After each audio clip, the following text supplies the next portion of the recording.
Hello everyone, welcome to Jatin medical and nursing academy. आज NORCET 5 का main exam था, जिसका इस बार नोरसेट 5 है वो दो दो तरीके से एग्जाम कराया गया था। पहले इसका प्री हुआ था, उसके बाद मेंस हुआ था। तो आज मेंस एग्जाम था, जो कि एक ही शिफ्ट के अंदर कंडक्ट हुआ है ऑल इंडिया के अंदर। जो प्री था वो दो शिफ्ट के अंदर कंडक्ट हुआ था, बट इस बार ये एक ही शिफ्ट में कंडक्ट हुआ है। और एग्जाम का जो पैटर्न है वो जो प्री था उसके कंपैरिजन में थोड़ा सा टफ आया था, या फिर बोल सकते हैं कि थोड़ा सा लेवल अच्छा पेपर का था। ओके, तो अपन इसके कुछ मेमोरी बेस्ड क्वेश्चंस हैं जिनको अपन डिस्कस करेंगे। जो पेपर का लेवल था वो थोड़ा सा लेंथी था, हो सकता है आपका पेपर अच्छा हुआ होगा। तो अपन वन बाय वन क्वेश्चन है, कुछ एमसीक्यूज है, उनको अपन डिस्कस करते हैं। जो कि मेमोरी बेस है कंप्लीटली पेपर, बट उसके बहुत सारे क्वेश्चंस है जो कि एज इट इज एनक्लेक्स जैसी बुक से एज इट इज क्वेश्चन है वहां पे आए हैं। तो अपन डिस्कस करते हैं क्वेश्चन नंबर 1। क्वेश्चन नंबर 1 है, patient primary problem is hypoxia related to near drowning victims, the first organ that sustains irreversible damage. Question just बहुत सिंपल क्वेश्चन में पूछा गया था। क्वेश्चनों की जो लैंग्वेज है वो यहाँ पे काफी टफ बनाई गई थी, या फिर बोल सकते हैं कि क्वेश्चंस की जो लैंग्वेज है वो वहां पे लेंथी थी, बट उसका जो कंक्लूजन है, जो क्वेश्चन पूछना चाहता है वो एक शॉर्ट और सिंपल चीज यहाँ पे पूछना चाह रहा है। वो ये है कि एक पेशेंट है और प्राइमरी प्रॉब्लम उसकी हाइपोक्सिया है। तो उस कंडीशन में, यदि हाइपोक्सिया की कंडीशन में उसका सबसे पहले इरिवर्सिबल, यानी जो ऐसा ऑर्गन या फिर ऐसी प्रॉब्लम जो रिवर्सिबल नहीं है, इस प्रकार की या फिर बोल सकते हैं कि ऐसा पहला ऑर्गन कौन सा होगा जो कि वहां पे डैमेज होगा, जो कि रिवर्स भी नहीं हो सकता है। ऑप्शन ए बोल रहा है brain, option B kidney, option C heart, option D lungs. तो जब भी हाइपोक्सिया की कंडीशन होती है और वहां पे ऑर्गन डैमेज होने की बात होती है, तो ब्रेन हाइपोक्सिया के कारण से सबसे प्राइमरी ऑर्गन होगा या पहला ऑर्गन होगा जो डैमेज हो जाएगा। और यदि ब्रेन एक बार डैमेज हो गया तो उसके बाद वो रिवर्सिबल नहीं होता है दोस्तों। ओके, तो इसका जो राइट आंसर है यहाँ पे ऑप्शन ए होगा।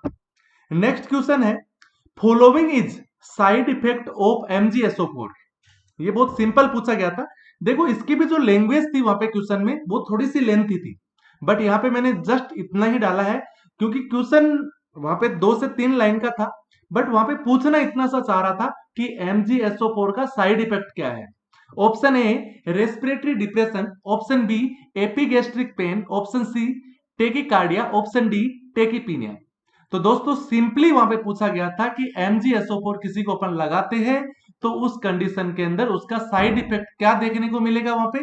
तो राइट आंसर ऑप्शन ए होगा। जब भी किसी पेशेंट को एमजीएसओ4 अपन ज्यादा दे देंगे तो उस कंडीशन में उसको रेस्पिरेटरी डिप्रेशन देखने को मिलता है।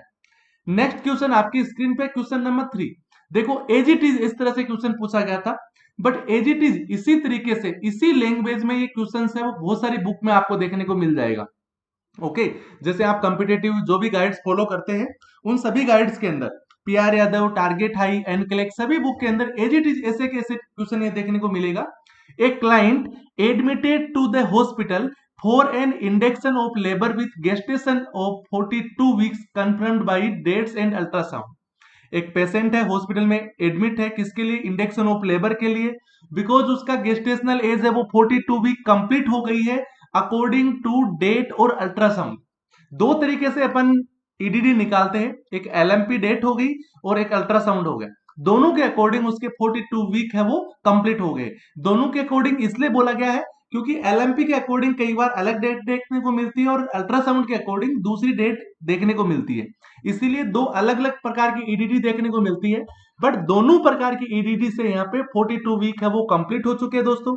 When she is dilated 3 centimetre, वहां पे उसका जो सर्वाइकल ओस है वो 3 सेंटीमीटर डायलेटेड है। सी हैज कॉन्ट्रेक्शन ऑफ 70 सेकेंड्स, और जो उसके कॉन्ट्रेक्शन है वो भी 70 सेकेंड्स तक रह रहे हैं, इसका मतलब बहुत अच्छे कॉन्ट्रेक्शन आ रहे हैं। सी इज रिसीविंग ऑक्सीटोसिन, ऑक्सीटोसिन भी वो ले रही है। The nurse first interaction should be do, वहां पे नर्सिंग प्रायोरिटी या फिर नर्स की जो फर्स्ट प्राथमिकता होगी वो वहां पे क्या होगी दोस्तों? ऑप्शन ए बोल रहा है prepare for delivery, option B बोल रहा है उसको रेस्पिरेटरी रेट चेक करो, ऑप्शन सी बोल रहा है notify to doctor, option D बोल रहा है टर्न ऑफ द ऑक्सीटोसिन। तो दोस्तों डिलीवरी के लिए प्रिपेयर अभी करने की जरूरत नहीं है, ऑप्शन ए बोल रहा है डिलीवरी के लिए प्रिपेयर करो। तो अभी नहीं, क्योंकि अभी 3 सेंटीमीटर ओस वहां पे डायलेटेड हुआ है, अभी उसके अंदर वेट है। ओके, अभी उसमें इंतजार करना पड़ेगा। Option B check respiratory rate, तो रेस्पिरेटरी रेट के अंदर, फिटल हार्ट रेट के अंदर अभी कोई प्रॉब्लम नहीं आती है। ये सब चीजें ड्यूरिंग डिलीवरी जरूर देखने को मिलती है। ड्यूरिंग डिलीवरी कॉन्ट्रेक्शन बहुत ज्यादा बढ़ जाते हैं, उस टाइम रेस्पिरेटरी रेट और फिटल हार्ट रेट इन दोनों चीजों को मेजर करने की जरूरत होती है। बट अभी 3 सेंटीमीटर डायलेशन है, तो उस कंडीशन में रेस्पिरेटरी रेट और फिटल हार्ट रेट का भी कोई करेक्शन नहीं होगा। Option C notified to doctor, हाँ यस, क्योंकि 42 वीक कंप्लीट है, उसका 3 सेंटीमीटर ओस डायलेटेड है, उस कंडीशन के अंदर लेबर उसको जल्दी हो सकती है और कॉन्ट्रेक्शन भी अच्छे खासे आ रहे हैं, तो इसके लिए अपने को डॉक्टर को नोटिफाई करना पड़ेगा, यही इसका आंसर रहेगा। और ऑप्शन डी बोल रहा है टर्न ऑफ द ऑक्सीटोसिन, तो दोस्तों वो तो बिल्कुल भी नहीं करना है, क्योंकि 3 सेंटीमीटर डायलेशन है और यहाँ पे ऑक्सीटोसिन को बंद नहीं करना है। टाइम टू टाइम ऑक्सीटोसिन की डोज है उसको बढ़ानी पड़ती है, उसकी रेट, उसकी ड्रॉप रेट होती है, उसको अपन बढ़ाते जाते हैं आगे से, तो उसकी ड्रॉप रेट को बढ़ाना पड़ेगा जब तक 10 सेंटीमीटर डायलेशन नहीं हो जाता है। तो इसका राइट आंसर ऑप्शन सी हो गया। नेक्स्ट है क्वेश्चन नंबर 4 आपकी स्क्रीन पे, injection iron dextran is parenteral iron preparation. Iron जो डेक्स्ट्रान होता है वो अपन पेरेंट्रल रूट से देते हैं। Nurse should now that is, nurse को इसके बारे में क्या जानकारी होना चाहिए?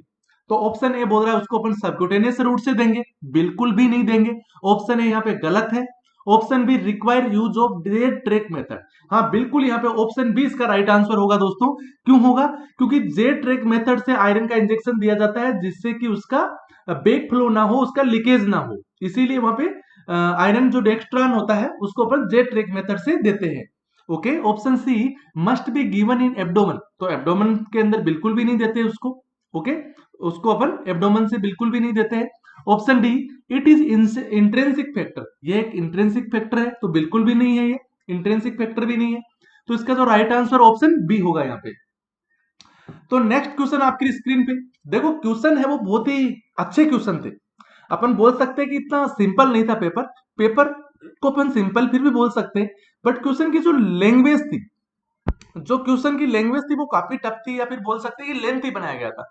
जैसे एक क्वेश्चन है, उस क्वेश्चन के अंदर चीज वो बहुत सिंपल पूछ रहा है, उस क्वेश्चन के अंदर जो पूछना चाह रहा है वो सिंपल बात पूछना चाह रहा है, बट क्वेश्चन की जो लैंग्वेज है वो 3 2 4 5 लाइन तक बना दी गई थी, यानी एक तरह से एक क्वेश्चन को समझने के लिए टाइम लग रहा था, तो इस तरह से पेपर था। बट पेपर का लेवल था वो बहुत अच्छा था, ऐसा बोल सकते हैं कि एम्स जैसा पेपर था। एम्स यदि इसी प्रकार के या इसी तरह के पेपर बनाए तो ही एम्स की एक छवि है वो अच्छी रह पाती है, क्योंकि सिंपल वन लाइनर क्वेश्चन बनाएंगे तो वो एम्स लेवल का एग्जाम नहीं होगा, वो सीएचओ या फिर स्टेट गवर्नमेंट के स्टाफ नर्स एनएचएम जैसी एग्जाम का पेपर होगा। ओके, यानी एक डेफिनेटली अपन पहले से ही सोच सकते हैं कि अपन एक एम्स जैसे लेवल का एक पेपर दे रहे हैं, तो वहां पे डेफिनेटली एक अच्छे लेवल का पेपर आना होता ही है। क्वेश्चन नंबर 5 है, following is reliable indicator for assessing the adequacy of fluid resuscitation in a 7-year-old child who suffered partial और full thickness burn to 25% of her body। देखो यहाँ पे एक बच्चा है जिसकी उम्र 7 साल है, उसको पार्शियल और फुल थिकनेस बर्न है, और वो भी उसकी टोटल बॉडी का 25% बर्न है। उस कंडीशन के अंदर उसके अंदर फ्लूइड एडिक्वेसी को चेक करने के लिए सबसे रिलायबल इंडिकेटर क्या होगा दोस्तों? सबसे रिलायबल इंडिकेटर के बारे में पूछा गया है। देखो यहाँ पे बच्चे की बात हो रही है, 7 year-old है, तो ऑप्शन ए बोल रहा है यूरिन आउटपुट, ऑप्शन बी बोल रहा है एडिमा को असेस करेंगे, ऑप्शन सी बोल रहा है हाइपरटेंशन को असेस करेंगे, और ऑप्शन डी बोल रहा है बल्जिंग फोंटानेल को अपन असेस करेंगे। दोस्तों 7 ईयर है इसलिए बल्जिंग फोंटानेल को तो असेस करने की जरूरत ही नहीं है, क्योंकि फोंटानेल है वो वहां पे क्लोज हो चुके हैं। ओके, तो ऑप्शन डी तो बिल्कुल नहीं होगा, और हाइपरटेंशन तो हो ही नहीं सकता, बिकॉज यहाँ पे फ्लूइड है वो फ्लूइड कम होता है, उसके अंदर बढ़ता नहीं है, एडिमा भी देखने को नहीं मिलेगा। ऑप्शन ए यूरिन आउटपुट देखेंगे। देखो यदि बच्चा है वो 7-year-old चाइल्ड है, वो 25% बर्न हो गया है, तो डेफिनेटली यूरिन आउटपुट डिक्रीज होगा, और यूरिन आउटपुट मेंटेन करने के लिए उसको फ्लूइड अपन एडिक्वेट वॉल्यूम के अंदर देना चाहिए। तो एडिक्वेट वॉल्यूम के अंदर उसको फ्लूइड जा रहा है कि नहीं जा रहा, इस चीज को चेक करने के लिए अपन यूरिन आउटपुट सबसे रिलायबल इंडिकेटर है जिसको असेस करते रहेंगे। इसका राइट आंसर ऑप्शन ए हो गया है यहाँ पे। ओके, नेक्स्ट क्वेश्चन आपके स्क्रीन पे क्वेश्चन नंबर 6। देखिए बहुत लेंथी क्वेश्चन है, ये क्वेश्चन आपको साउंडर्स में देखने को भी मिलेगा, मौसमी के अंदर भी देखने को मिलेगा, एनक्लेक्स की बुक के अंदर ये same as it is question है। ओके, और आप जैसे गूगल करते हैं तो गूगल पे भी एक क्वेश्चन मिल जाएगा कि वो कॉमन क्वेश्चन है, इसकी लैंग्वेज बहुत बड़ी है, बट बहुत सिंपल क्वेश्चन पूछा गया है इसके अंदर, बहुत सिंपल सी चीज पूछी गई है। इतनी लैंग्वेज को पढ़ने के बाद आपको लगेगा कि एक सिंपल चीज पूछने के लिए इतना लंबा क्वेश्चन बनाया गया है, बल्कि जो एग्जामिनर होता है वो यही चीज चेक करना चाहता है कि इस क्वेश्चन को मैं किस तरीके से घुमा के पूछूं, जिसके कारण से जो कंपटीटर है वो इस क्वेश्चन के अंदर खो जाए। Option A, 56-year-old client admitted to psychiatric unit in state of total despair. She feels hopeless and worthlessness, has a flat affect and very sad appearance, and is unable to feel pleasure from anything.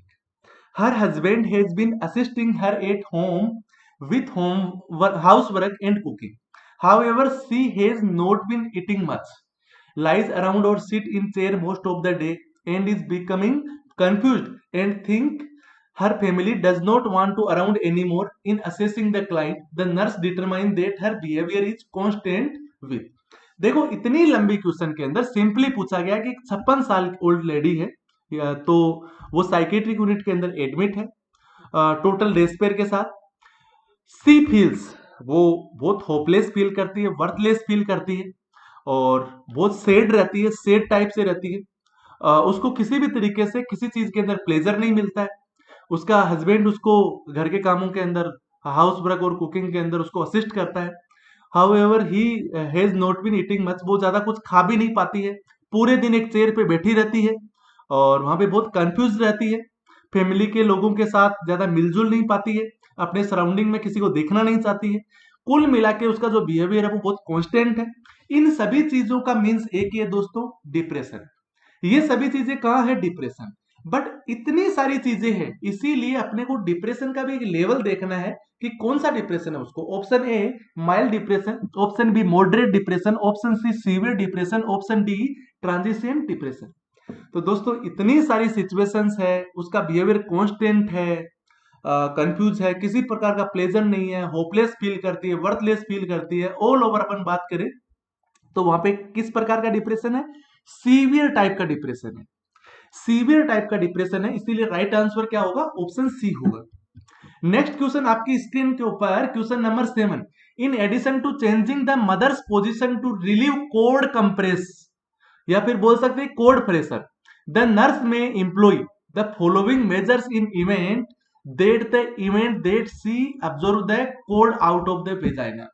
दोस्तों question simple है, as it is question आया था कि एक patient है और उस condition में उसकी जो वेजाइना से जो कोड है वो आउट हो गई है, कोड बाहर दिखाई दे रही है। उस कंडीशन में मदर की पोजीशन चेंज करनी है उसके कोड को रिलीव करने के लिए। तो उस कंडीशन के अंदर एक नर्स है, वो में एम्प्लॉय वहां पे किस चीज को मेजर करेगी या फिर क्या करना है उसको। ऑप्शन ए बोल रहा है कि immediate pure saline, स्ट्राइल saline on code and repeat this every 15 minute, prevent trying. यानी ऑप्शन ए बोल रहा है कि उसको इमीडिएटली वहां पे स्ट्राइल सलाइन से उसको वॉश करना है, हर 15 मिनट से ये करते रहना है, क्योंकि वहां पे कोड को ड्राई नहीं होने देना है। ऑप्शन बी बोल रहा है उसको सलाइन के जो गोज पीस होंगे उसको अपन कवर कर लेंगे। ऑप्शन डी बोल रहा है कि उसको वो जो कोड एक्सपोज हुई है उसको कोड को क्लेम कर दीजिए, तो ऐसा तो बिल्कुल भी नहीं करेंगे दोस्तों। ऑप्शन डी बोल रही है keep code warm and moist by continuous apply of warm स्ट्राइल saline compresses. देखो ऑप्शन ए वाला है वो भी यहाँ पे सही हो सकता है, बट उसके अंदर क्या है? उसके अंदर नॉर्मल सिर्फ स्ट्राइल सलाइन की बात हुई है, बट यहाँ पे बात हो रही है वार्म सलाइन की, ऑप्शन डी में। इसीलिए यहाँ पे राइट आंसर क्या होगा? ऑप्शन डी होगा। और कोड क्लेम तो बिल्कुल भी नहीं करेंगे जब तक बच्चा बाहर नहीं आ जाता है, ओके। और गोज पीस भी वहां पे बिल्कुल नहीं रखेंगे, ओके। तो ऑप्शन डी यहाँ पे राइट आंसर होगा। ये भी बहुत सिंपल क्वेश्चन पूछा गया था, काफी बार एग्जाम में रिपीट होने वाले क्वेश्चन है ये। Option D, sorry question number 8 है आपकी स्क्रीन पे। क्वेश्चन नंबर 8 बोल रहा है the nurse would expect to include which of the following when planning he management of client with Lyme disease. देखो इसमें सिंपली पूछा गया है कि लाइम डिजीज का ट्रीटमेंट क्या है। क्वेश्चन की इतनी लैंग्वेज को घुमाने का कोई मीन्स नहीं है। ऑप्शन ए बोल रहा है अपन टेट्रासाइक्लिन ट्रीटमेंट करेंगे, ऑप्शन बी बोल रहा है उसको 6 से 8 वीक के लिए अपन बेड रेस्ट पे भेज देंगे, ऑप्शन सी बोल रहा है नहीं उसको अपन आईवी एम्पोटेरिसिन भी दे सकते हैं, ऑप्शन डी बोल रहा है उसको हाई प्रोटीन डाइट देंगे विथ लिमिटेड फ्लूइड। देखिए दोस्तों लाइम डिजीज का ट्रीटमेंट क्या होता है? एंटीबायोटिक देना होता है, और एंटीबायोटिक में क्या देंगे? अब सबसे बेस्ट टेट्रासाइक्लिन ट्रीटमेंट देंगे उसको। तो ऑप्शन ए इसमें राइट आंसर होगा। ऑप्शन बी बेड रेस्ट 6 से 8 वीक, तो बेड रेस्ट से लाइम डिजीज को ठीक नहीं होगी। एम्फोटेरिसिन बी बिल्कुल भी नहीं देते हैं यहाँ पे। ये फंगल इन्फेक्शन के लिए दिया जाता है। ऑप्शन डी है, उसको हाई प्रोटीन डाइट देंगे। बिल्कुल हाई प्रोटीन डाइट दे सकते हैं, पर लिमिटेड फ्लूइड नहीं दे सकते। फ्लूइड वहां पे लिमिटेड नहीं दे सकते, फ्लूइड वहां पे उसको जितना नीड है उतना पूरा देना पड़ेगा। तो इसलिए राइट आंसर यहाँ पे क्या होगा, टेट्रासाइक्लिन ट्रीटमेंट इसका राइट आंसर होगा। नेक्स्ट है क्वेश्चन नंबर 9 आपकी स्क्रीन पे। ये भी बहुत लेंथी क्वेश्चन है, एजीटीज क्वेश्चन दोस्तों वहां पे पूछा गया था। ए 38-year-old female client with history of chronic schizophrenia, paranoid type is currently and outpatient the local mental health and mental retardation clinic. Client comes in once a week for medication evaluation or refill. She self-administer haloperidol 5 mg twice a day and benztropine 1 mg once a day. During a recent clinic visit, she says to nurse, I can't stay still at night. I lose interest and can't fall and sleep. Nurse suspect that she may be experiencing. दोस्तों इस प्रकार की condition यदि होती है, एक chronic schizophrenia का patient है जिसके अंदर पैरानोइड टाइप का भी सिजोफ्रेनिया है उसको, तो वहां पे जो पेशेंट है वो वीकली क्लिनिक पे आता रहता है, किस लिए, मेडिकेशन इवैल्यूएशन और रिफिलिंग के लिए। तो उसको हेलोपेरिडोल 5 mg दी और बेंजोट्रोपिन 1 mg वंस ए डे उसको दी गई है, और हेलोपेरिडोल ट्वाइस ए डी दी गई है। तो उस कंडीशन के अंदर वो पेशेंट बोलता है कि I can't stay still at night, में नाइट के अंदर रुक नहीं पाता, सो नहीं पाता, नींद नहीं ले पाता। तो इस प्रकार की कंडीशन को अपन क्या बोलेंगे? Option A akathisia, option B akinesia, option C dystonia, option D opisthotonus. तो दोस्तों इसका राइट आंसर ऑप्शन ए होता है, क्योंकि इसके अंदर रेस्टलेसनेस होता है पेशेंट, इसके अंदर रेस्टलेसनेस हो जाता है, तो उसके अंदर एक जगह रुक नहीं पाता, सो नहीं पाता, बैठ नहीं पाता। तो ऑप्शन ए इसका राइट आंसर होगा। क्वेश्चन को देखो कितना लेंथी घुमाया हुआ है यहाँ पे। साइकेट्री के अच्छे कैसे क्वेश्चन आए दोस्तों, साइकेट्री के बहुत सारे क्वेश्चन इस पेपर के अंदर पूछा गया था। ऑप्शन क्वेश्चन नंबर 10 ऑप्शन में पूछा गया है, देखो क्वेश्चन पूछा गया है, ए 5-year child is being discharge from hospital after treated for severe crop. एक 5 साल का बच्चा है, उसको बहुत सीवियर खांसी आ रही थी, क्रोप आ रहा था, हॉस्पिटलाइज था, अब उसको डिस्चार्ज कर दिया गया है क्रोप को ट्रीटमेंट करने के बाद। Which one of the following instructions should the nurse give to child's mother for home treatment of cough? जब उसको घर पे खांसी आई तो वहां पे होम ट्रीटमेंट के रूप में या फिर घर पे मदर उसको क्या कर सकती है? ऑप्शन ए बोल रहा है गिव एंटीस्टामिन। तो दोस्तों ऐसा बिल्कुल नहीं करेंगे। एंटीस्टामिन देने से क्या होगा, वहां पे सिक्रीशंस कम हो जाएंगे, और सिक्रीशंस कम होगा तो क्या होगा, वहां पे एयरवे ऑब्स्ट्रक्शन हो सकता है, उसका सिक्रीशन थिक हो जाएगा और खांसी वहां पे ज्यादा आएगी उसको। ऑप्शन बी बोल रहा है give large amount clear liquid if drooling occur.